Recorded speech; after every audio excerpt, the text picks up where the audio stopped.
Ao longo do mês de maio, dois fatores foram os principais gatilhos para o aumento das projeções de corte na taxa Selic a partir de agosto.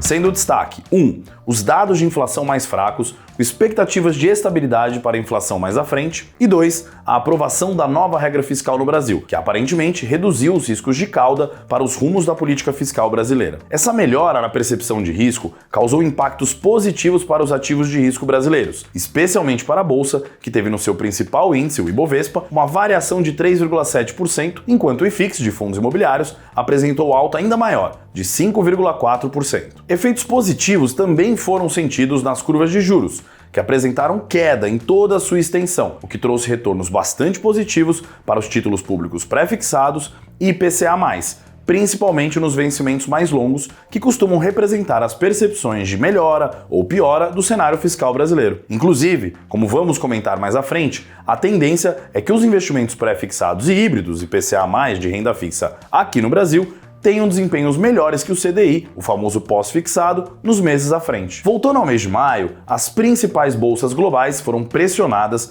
principalmente por preocupações em relação ao teto da dívida dos Estados Unidos e por dados da atividade econômica da China decepcionantes. Isso fez com que as bolsas globais tivessem, no geral, desempenhos negativos no mês, especialmente as bolsas da Europa e da Ásia, com exceção do índice Nikkei, que subiu mais de 7% no mês e no ano já acumula alta de 18,4% até o fechamento de maio. O S&P 500 nos Estados Unidos encerrou o mês com leve ganho de 0,25%, enquanto o Nasdaq 100, índice americano focado em tecnologia, destoou e teve um forte rally de 7,6% no mês, impulsionado por ações relacionadas à inteligência artificial, ampliando os retornos acumulados do ano para um impressionante ganho de 30,3%, mesmo com perspectivas de uma recessão da economia norte-americana à frente. O dólar reverteu sua tendência recente e avançou perante outras divisas. O índice DXY registrou variação positiva de 2,6% e frente ao real, o dólar avançou 1,7%, fechando a R$ 5,07. Bolsas globais surpreendendo para baixo e mercados locais surpreendendo para cima. Será essa a dinâmica das bolsas nos meses à frente?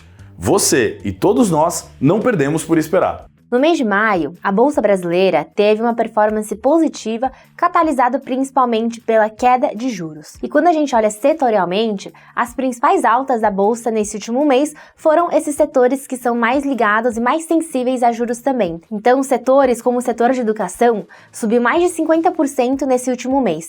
E outros setores que nem construtoras e varejo também tiveram altas muito significativas. E além disso, olhando para fatores, a gente vê que ações de alto crescimento e também ações de baixa qualidade foram as que mais subiram no mês de maio. E na outra ponta, o setor que mais caiu foi o setor de mineração e siderurgia, que caiu quase 10% no mês, muito por conta de dados econômicos da China que vieram abaixo do esperado e preços menores de minério de ferro. O tema que trazemos no Raio XP do mês de junho é se é hora de voltar a investir em small caps, as empresas de menor capitalização. Junto com o rally das ações de maior risco, as empresas de small caps também estão tendo uma boa performance e acima das empresas de large cap, que são aquelas empresas de maior capitalização de mercado. O índice de small caps já sobe quase 20% desde as suas mínimas, enquanto que o índice de large caps sobe quase 10%. E a gente vê que essa performance positiva das small caps está muito ligada à queda de juros que a gente tem visto nos últimos meses. Outro fator que também tem ajudado as small caps é que o índice de small caps é um índice bastante ligado à atividade econômica. Olhando setorialmente, quase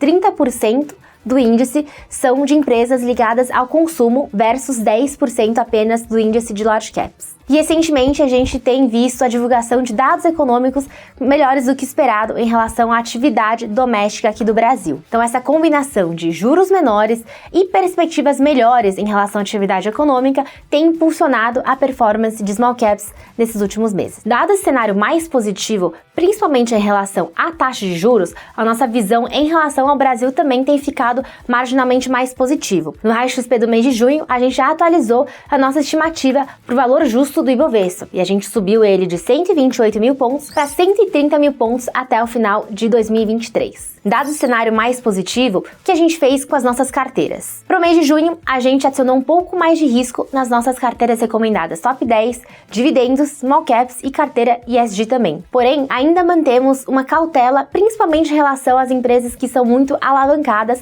dado que as taxas de juros ainda devem continuar em dígitos duplos por algum tempo. Além disso, ainda temos riscos de política no radar e também riscos de recessão nos Estados Unidos. Porém, ainda vemos um espaço para as ações brasileiras continuarem a andar caso as taxas de juros continuem a cair para níveis que a gente vê como mais normalizados. Portanto, a gente fez várias mudanças nas nossas carteiras recomendadas de renda variável, no sentido de colocar um pouco mais de risco, adicionar empresas que são um pouco mais sensíveis a juros, enquanto tiramos um pouco da exposição e posicionamento que era um pouco mais defensivo nas nossas carteiras. Hora de entender a nossa visão de alocação por classe de ativos. Esse resumo agora você encontra de maneira consolidada em um relatório que passou a ser publicado agora no mês de junho em nossa guia de investimentos. Para começar, não houve alteração na alocação recomendada por política de risco para o mês de junho. Os portfólios continuam mais defensivos, especialmente os de baixo e médio risco. Para começar, na renda fixa local pós-fixada, acreditamos que o CDI terá mais dificuldade em superar outros indexadores nos próximos 12 a 24 meses. Já na parcela pré-fixada, os riscos na curva parecem estar diminuindo devido à queda de inflação medida pelo IPCA e à aprovação da nova regra fiscal. Apesar dos maiores prêmios estarem nos vencimentos mais longos, há algumas incertezas para posições além de 2025 e 2026. Já na renda fixa atrelada à inflação, com a inflação em declínio e a parcela pré-fixada do IPCA+, também podendo cair no curto prazo, os títulos com vencimentos até 2026 estão ficando menos atrativos. No entanto, estamos mais otimistas em relação aos vencimentos mais longos, entre 2035 e 2040, apesar dos riscos associados à volatilidade devido a uma duração maior desses títulos. Já na parcela de renda variável Brasil, o valuation ainda barato para a maioria dos setores da bolsa, a inflação cedendo, expectativas tangíveis para corte da taxa de juros ainda em 2023, todos esses fatores vêm se tornando gatilhos para uma visão mais otimista para os ativos de riscos brasileiros. Apesar disso, ainda mantemos uma visão neutra para a classe de ativo, sugerindo cautela nos excessivos aumentos de exposição à renda variável brasileira, por entendermos que prováveis cortes de juros serão gradativos e mesmo assim ainda teremos Selic em patamares elevados, 2 dígitos, por bastante tempo, o que significa que empresas altamente alavancadas e setores voltados para o consumo, principalmente discricionário, e os mais ligados ao crédito devem continuar sofrendo por ventos contrários. Por fim, em alternativos, seguimos tendo preferência por alocações em investimentos ilíquidos nessa classe através de fundos de private equity, venture capital ou até mesmo crédito estruturado e situações especiais. Nas teses de longo prazo, temáticas ligadas aos setores de infraestrutura e agronegócios são as preferidas. Em investimentos temáticos, através de instrumentos mais líquidos, ainda temos uma visão construtiva para ativos reais, como fundos imobiliários de tijolos, além de commodities, principalmente energéticas e agrícolas, transição energética e tecnologia. Já em relação à performance observada para as carteiras nesse mês de maio, todas as carteiras recomendadas apresentaram uma performance positiva, acima do CDI no mês, com destaque positivo para as carteiras que possuem maior exposição a ativos de renda variável aqui no Brasil. Esse desempenho positivo também tem relação com a postura mais cautelosa em relação à alocação global. Além disso, os índices de crédito também tiveram um mês positivo, com destaque para o IDPCA Infraestrutura